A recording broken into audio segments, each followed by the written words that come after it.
Hello everyone, our today's topic is daily use sentences. तो English जो कि दुनिया में सबसे ज़्यादा बोले जाने वाली लैंग्वेज है और इंडिया में तो इंग्लिश का इतना क्रेज़ है कि हर कोई इंग्लिश में बोलना चाहता है, फ्लुएंट होना चाहता है।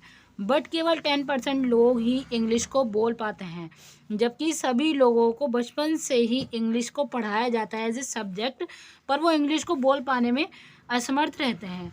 एक तरफ कुछ लोग इंग्लिश को समझ तो पाते हैं बट वो बोल नहीं पाते हैं।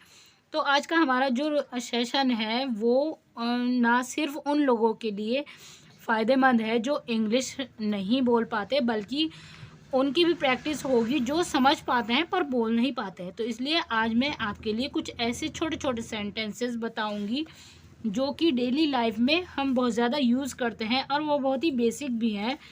तो आइए शुरू करते हैं डेली यूज़ सेंटेंसेस जो कि बहुत आसान है और छोटे छोटे हैं। तो आइए शुरू करते हैं डेली यूज सेंटेंसेस। नंबर 1 है ईश्वर आपका भला करे। जैसे आप किसी को ब्लेस देते हैं, जब आप किसी को आशीर्वाद देते हैं तो उस टाइम पर आप यूज़ करते हैं may God bless you. May God bless you यानी ईश्वर या भगवान आपका भला करे। नंबर 2 है सब ठीक है। तो यहाँ पे जब आप किसी से कोई बात करते हैं, अब वो पूछता है आपको कि हाउ आर यू, तो आप बोलेंगे एवरीथिंग इज़ फाइन यानी सब ठीक है।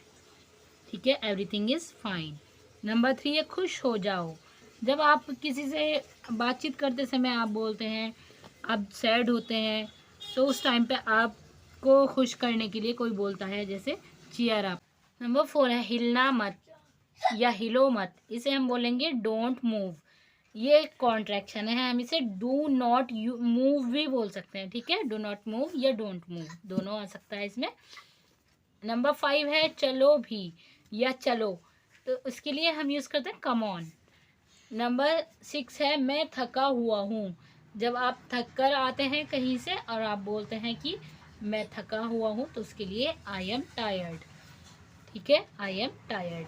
नंबर 7 है मैं सहमत नहीं हूँ। जब आप किसी बात पर एग्री नहीं करते हैं, किसी बात को मानते नहीं हैं, वहाँ पर आप बोलते हैं आई डोंट एग्री।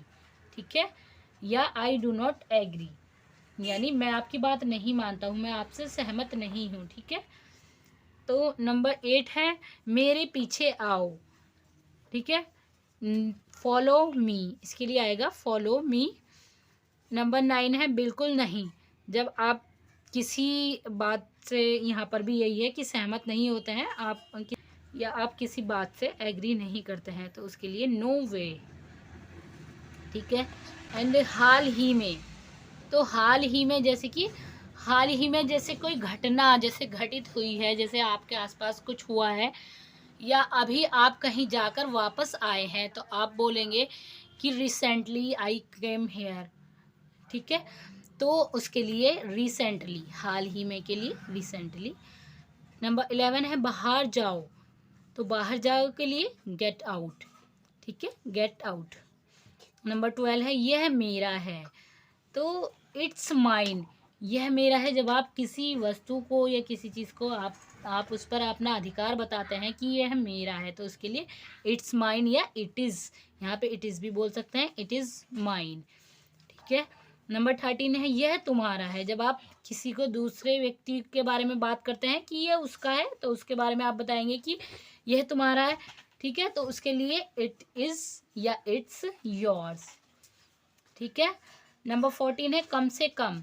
तो कम से कम हम ऐसे यूज़ करते हैं जैसे कि कम से कम मुझसे बात तो करो। अगर जैसे आपका फ्रेंड आपसे कुछ नाराज़ है, तो आप कहेंगे कि कम से कम मुझसे बात तो करो, तो उसके लिए हम एटलीस्ट यूज़ करते हैं, जैसे कि at least please talk to me, तो इस तरह से।